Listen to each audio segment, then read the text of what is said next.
De todo o coração, Luciano Subirá, capítulo 2, pergunta crucial. E aqui nesse capítulo ele começa a falar sobre quando em 1994 ele estava na casa de uma família lá de amigos da igreja que ele iria pregar à noite. E a filha daquele casal, que tinha, eu acho que uns 10 anos na época, ela tinha tido um sonho. E nesse sonho, o Senhor tomava o Luciano Subirá lá no púlpito e colocava ele para sentar, e Jesus chamava o local e falava para a igreja. E tinha outras coisas também lá. A menina ficou muito impactada, começou a chorar bastante. E quando ele acabou lá o almoço, ele foi direto para o hotel que ele estava e ele começou a orar, a perguntar: Senhor, qual é essa mensagem desse sonho? O que o Senhor quer falar para a sua igreja? E ele começou a orar, e o Espírito Santo ele trouxe para o coração dele que o que ele deveria falar para a igreja dele era sobre o amor. O tema da pregação de Jesus, não mais a minha, era o amor para com ele, e tudo partia desta passagem bíblica. Depois de terem comido, Jesus perguntou a Simão Pedro: Simão, filho de João, você me ama mais do que estes outros me amam? Ele respondeu: Sim, o Senhor sabe que eu o amo. Jesus lhe disse: Apacenta os meus cordeiros? Jesus perguntou pela segunda vez: Simão, filho de João, você me ama? Ele respondeu: Sim, o Senhor sabe que eu o amo. Jesus lhe disse: Pastorei as minhas ovelhas? Pela terceira vez, Jesus lhe perguntou: Simão, filho de João, você me ama?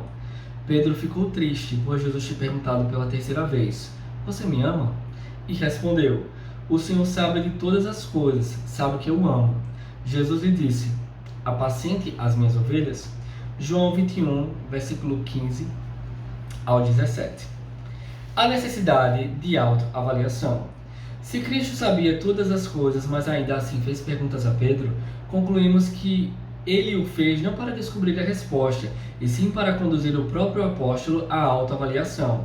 As três perguntas, embora parecidas, não são iguais. Na primeira, Cristo não indaga apenas sobre amá-lo, mas estabelece uma comparação. Simão, filho de João, você me ama mais do que estes outros me amam?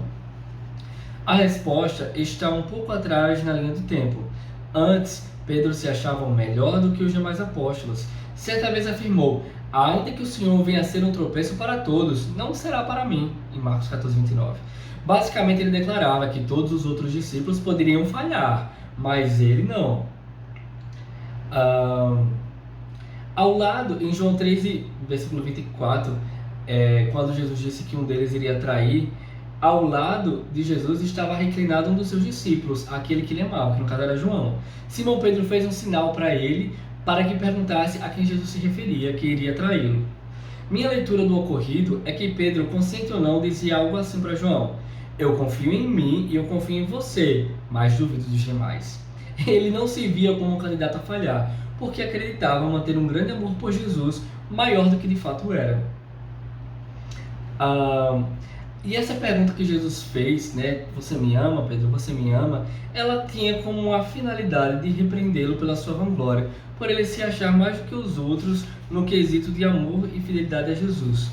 Simão Pedro havia fantasiado amor e fidelidade ao Senhor, além de ter alimentado um sentimento de grandeza, porém o de repente chegou e a máscara caiu por terra. Encarando sua própria conduta, descobriu que não era tão forte como imaginava. Voltemos à primeira pergunta de Jesus a Pedro. A resposta do apóstolo foi apenas: o Senhor sabe que eu amo.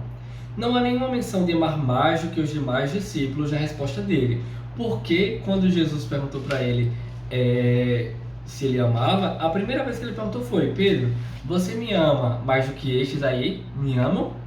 Quando ele foi responder, não tinha menção: sim, Senhor, eu te amo mais do que todos esses outros. Diferentemente do que sucedeu na noite da última ceia, Pedro não anunciou amor maior do que aquele que o próprio Jesus podia ver. O que mudou? O contexto leva a entender que o apóstolo fez uma autoavaliação sincera. Ele admitiu que não o amava tanto assim. Acabara de demonstrar isso ao negar o Messias 3 vezes e não arriscou fazer uma jura de amor como de outra vez.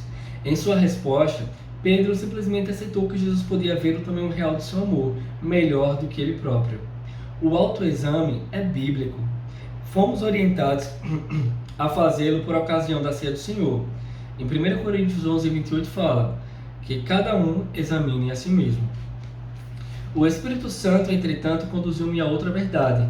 Deus não ajuda o homem a avaliar a si mesmo com o objetivo de apontar que ele está aquém do que deveria, gerando condenação e desânimo. Deus não é assim. Ele deseja impulsionar e não triturar. E uma coisa que ele queria também mostrar para Pedro é que, embora o amor dele ainda não fosse aquela altura como ele achava que seria, o amor, ele poderia crescer. O amor pode crescer. A consciência da pequenez de nosso amor a Cristo não deveria trazer sentimento de culpa, e sim servir de trampolim para um salto de crescimento. O fato de reconhecer a distância do alvo deve levar a uma maior dedicação do atirador e não o contrário. A matéria aqui que nós falamos é a questão da intensidade. Sim, existem intensidades distintas de amor. Isso se aplica à devoção do homem a Deus, que pode começar pequena, crescer e terminar gigante. E logo quando Jesus estava falando ali com Pedro, aquelas perguntas, tu me amas? Ele estava falando ali em níveis diferentes de amor. Enquanto o Jesus falava sobre o amor ágape, o amor que se entrega incondicionalmente, ele respondia com o amor filéu, que era o amor de amigo. Não era um amor sacrificial. Porque existem vários tipos de amor. Existe o amor de homem para mulher, que é o amor eros, que é o amor sexual. Nós temos o amor ágape, que é o amor incondicional. E nós temos o amor filéu, de irmãos, amigos. E eu acho interessante Jesus ter escolhido essas palavras. Na primeira pergunta, você me ama mais do que estes outros me amam? O verbo é agapau. Pedro respondeu com filéu, sim, o Senhor sabe que eu amo. Parece-me que Jesus pergunta sobre uma intensidade maior de amor. E o apóstolo responde, ainda que positivamente, fazendo menção a uma intensidade menor. Na segunda pergunta, a história se repete. Jesus lança agapau. Pedro retorna com filéu. Talvez essa seja uma maneira de dizer, amar eu amo, mas não é isso tudo. Não é a intensidade que o Senhor está perguntando, nem é um amor tão grande quanto aquele que eu achei que tinha quando prometi morrer por você.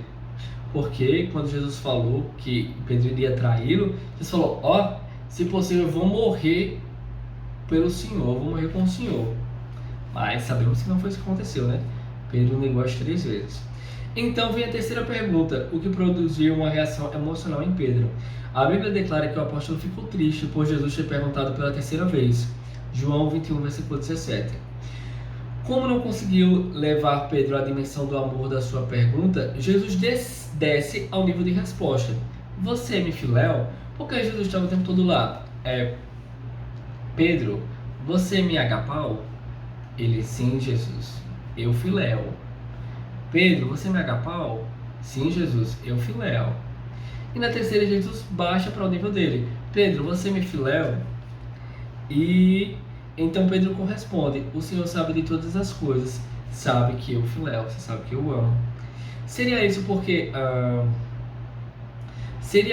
de a terceira pergunta ter entristecido o apóstolo, como se Jesus tivesse perguntado, é esse o nível de amor que você tem por mim? Imagino que, em outras palavras, a resposta daquele futuro grande líder da igreja teria sido mais ou menos o seguinte, o meu amor não vai além disso, não há como enganá-lo, e eu também não quero enganar a mim mesmo de novo. Paulo tinha sido outra pessoa depois, que ele tinha negado 3 vezes, que ele chorou amargamente, ele tinha caído em si. É importante lembrar que o Senhor nos conhece melhor do que nós mesmos. Ele vê potencial de sucesso quando somente enxergamos falhas. Ele vê o futuro quando nos prendemos ao passado. Quando falhamos em demonstrar-lhe amor, ele diz, eu sei que você ainda vai chegar lá. Nossa, o nosso Pai é muito, como diz a música da Ludmilla Febre, é santa paciência. E como diz a palavra, né? O Senhor tem um ânimo, uma paciência muito longa, um ânimo muito longo, capaz de esperar por nós, acreditar em nós. Que Deus é esse? É possível crescer em amor. Decida fazê-lo, evoluir. Tire os olhos da largada e contemple o que Cristo vê no fim. Mais que palavras. O próprio Senhor Jesus, citando as Escrituras, protestou, em Marcos 7, versículos 6 e 7. Bem profetizou Isaías a respeito de vocês, hipócritas, como está escrito, este povo me honra com lábios, mas o seu coração está longe de mim, e em vão me adoram. De nada adianta ter uma declaração de amor nos lábios, mas desarmonia no íntimo. Um coração distante anula qualquer confissão. O amor deve ser expresso por meio de ações. Há outro elemento a destacar. Após cada resposta do apóstolo, houve uma solicitação específica do mestre. Apacente as minhas ovelhas. Por quê? Porque quem ama, trabalha. É como se Cristo afirmasse: se você me ama, precisa de, além de mera declaração verbal, demonstre-o na prática. Além das palavras e das canções de amor, que a vida do Senhor flua do nosso interior. Nívia Soares já dizia isso, né? Na sua canção Aumenta o Fogo. Serviço não substitui relacionamento, mas é sim uma maneira de demonstrar amor, e vale mais do que recitar, cantar, tagarelar, discursar bonito. Examine sua própria vida, procure expressões de amor em forma de serviço de ministério. Se não encontrar nada, é indispensável que haja mudança. São duas as possibilidades: ou seu amor por Jesus ainda não é tão intenso e precisa crescer, ou você ainda não aprendeu a expressá-lo corretamente em ações e trabalhe por ele. Em qualquer dos casos, ajustes são necessários. E é isso aí, e sejam abençoados na prática da palavra. Valeu, partiu!